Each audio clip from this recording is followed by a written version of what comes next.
sahabat Nusa Falas, ketemu lagi di channel Nova Nusa Falas.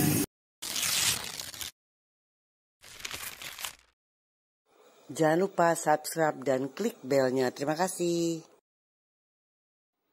Pada kesempatan kali ini kita akan membahas tentang tumor dan kanker pada kucing. Sebelumnya, kita harus tahu perbedaan antara tumor dan kanker. Apa sih perbedaannya?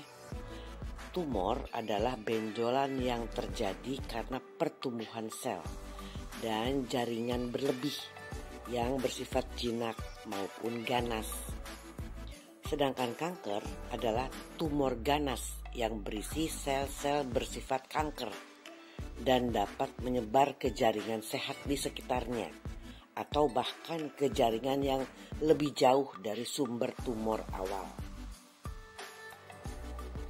Tumor itu dibedakan menjadi 3, tumor jinak, tumor pra-kanker, dan tumor ganas, disebut juga kanker. Gejala adanya tumor atau kanker: 1. Kehilangan berat badan kucingnya. 2. Lesu. 3. Timbul benjolan. 4. Nafas bau. 5. Kehilangan keseimbangan. 6. Luka yang tidak kunjung sembuh. 7. Kesulitan bernafas. 8. Tidak mau makan. 9. Pembengkakan yang tidak normal. 10. Muntah dan diare. 11. Mimisan. Mimisan itu pada kucing tua menjadi sangat mengkhawatirkan karena ini tandanya kanker hidung. Biasanya dokter hewan mendiagnosa kanker itu terdiri dari biopsi atau mengambil sedikit cairan atau dari benjolan untuk diperiksa. Keduanya radiografi, ketiganya USG, keempatnya tes darah. Banyak penyebab tumor dan kanker, namun ada 2 faktor utama, yaitu 1. Perubahan sel genetik atau DNA. Mutasi gen genetik telah dipastikan sebagai pembentukan kanker. Sel-sel normal dalam tubuh dirangsang oleh berbagai faktor sehingga terjadi mutasi genetik. Keduanya, fungsi kekebalan tubuh menurun.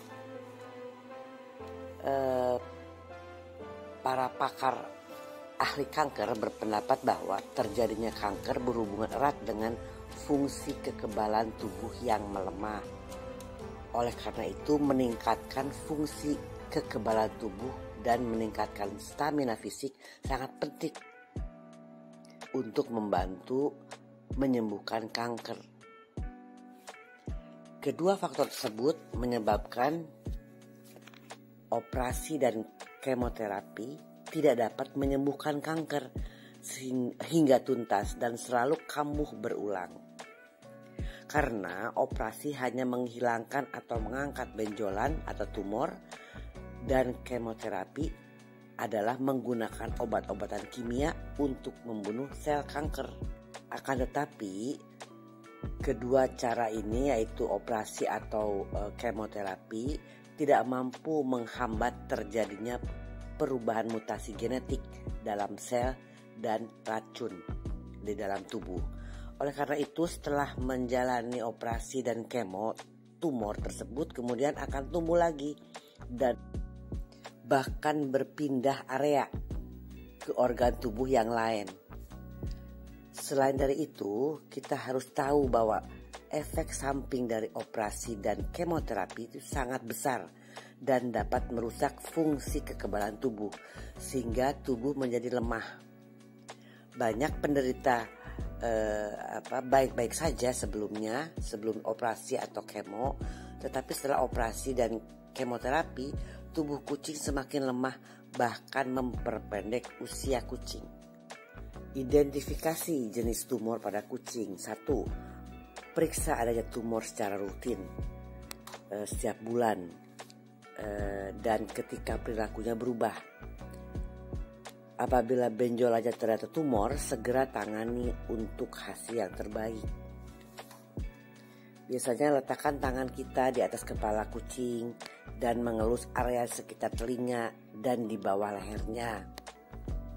Setelah itu periksa kaki depan, bagian bawah, bahu, punggung dan perut. Periksa juga pinggul dan kaki belakang. Hubungi dokter hewan untuk memeriksa benjolan baru pada kucing. Kedua, tumor jinak.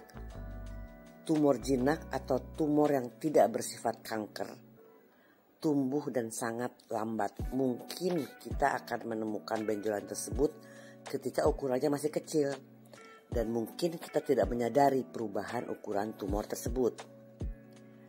Benjolan yang berasal dari tumor jinak berbentuk bulat dan padat. Kita bisa menggerakkannya di balik kulit kucing, dan kulit kucing akan tetap terlihat sehat. Nah, tumor jinak ini umumnya tidak akan membahayakan kucing, tetapi tetap periksa ke dokter hewan karena beberapa tumor yang tampak jinak mungkin adalah kanker. Ketiga, benjolan yang tumbuh. Tumor kanker yang ganas dapat membahayakan kucing dan harus secepatnya ditangani. Tumor ini cukup mudah diidentifikasi. Tumor ganas umumnya timbul secara tiba-tiba, berukuran besar dan tumbuh dengan cepat.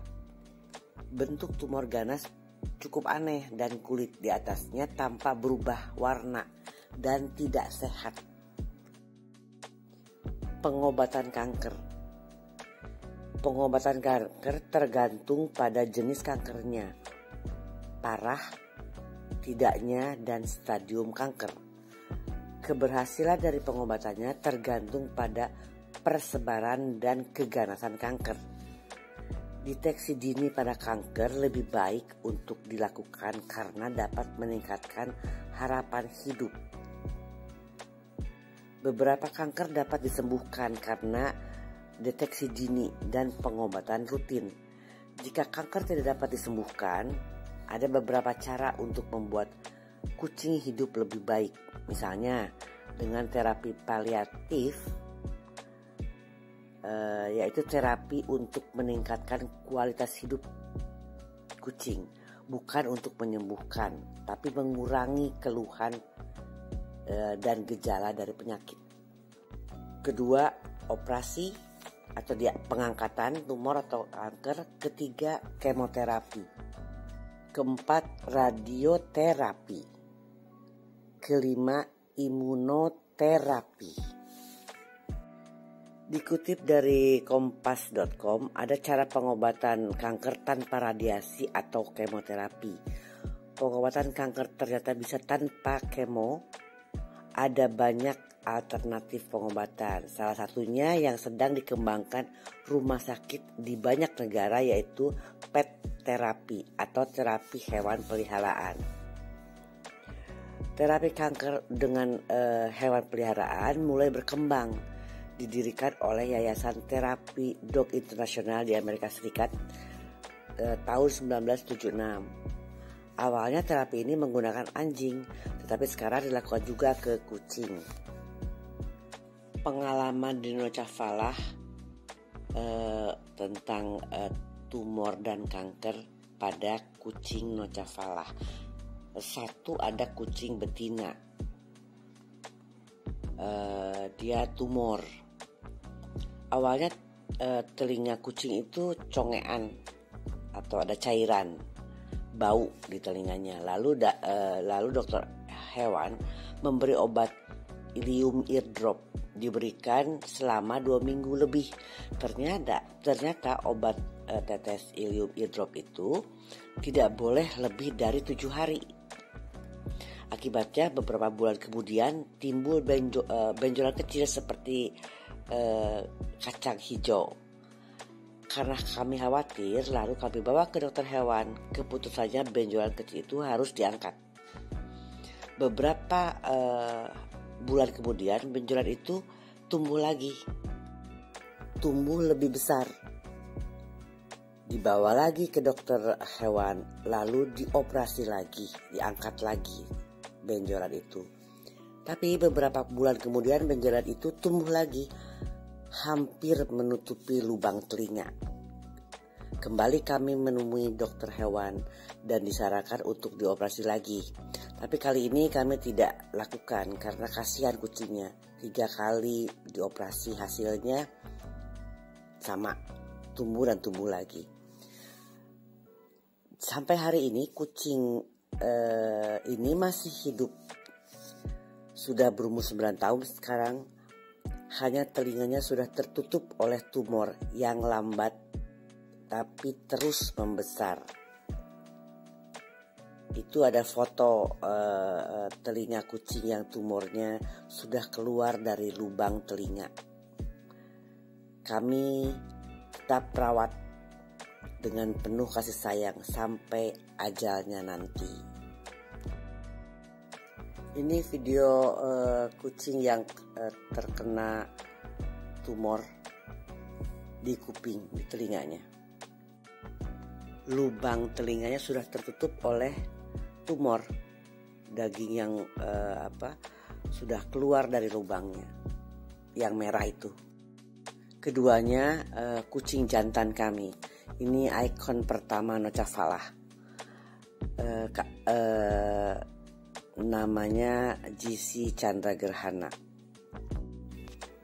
Saat itu kami berpikir, kucing kok tidak mau makan karena mau kawin mungkin, atau bosan dengan makanan yang sama.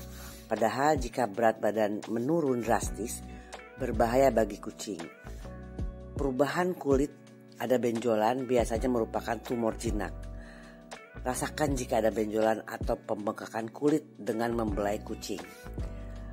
Perubahan kulit itu dialami oleh Gerhana. Saat diraba ada benjolan di tengkuknya. Singkat cerita, kami membawa kucing ke dokter hewan dan harus diambil sampel benjolannya untuk mengetahui tumor jinak atau tumor ganas. Hasilnya adalah tumor jinak. Kemudian benjolan tersebut dioperasi dan diambil. Dokter hewan memberi obat antibiotik dan lain-lain. Setelah 9 hari, benjolan timbul lebih besar dari benjolan pertama. Dengan paniknya, kami segera menghubungi dokter hewan dan solusinya harus dioperasi lagi atau diangkat lagi. Karena ingin merawat yang terbaik untuk kucing kami iakan untuk diangkat lagi benjolannya. Saat operasi pertama dan operasi kedua, kucing masih berselera makan. 10 hari setelah operasi kedua, benjolan timbul kembali. Kami konsultasikan lagi ke dokter hewan dan dianjurkan untuk kemoterapi karena tumornya menjadi tumor ganas. 1 kali kucing di kemo hasilnya menyedihkan, jadi muntah dan tidak mau makan. Kami sangat sedih tetapi tidak tega harus dioperasi lagi.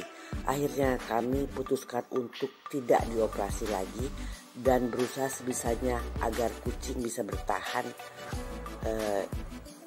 Juga diberi obat dari dokter hewan. Setelah 2 minggu kucing tidak dapat berdiri. Kami suapi untuk makannya. Kencingnya, pupnya sudah tidak bisa terkontrol lagi. Dokter hewan menganjurkan untuk disuntik mati agar kucing tidak menderita lebih lama.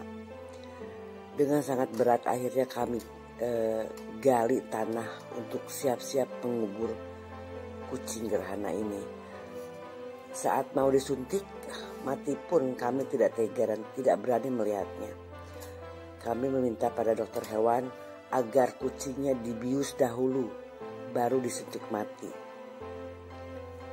Kemudian Gerhana tidur dengan tenang. Tumor dan kanker ini sama-sama mematikan. Jadi kesimpulan saya sendiri ya, jika ada benjolan keras apapun alasannya, jangan dioperasi. Walaupun hanya diambil sampel. Karena kanker itu jika kita usik akan berkembang lebih cepat. Itulah pembahasan mengenai tumor dan kanker pada kucing. Semoga bermanfaat dan menjadi referensi untuk menetapkan keputusan pada kucing kita. Terima kasih.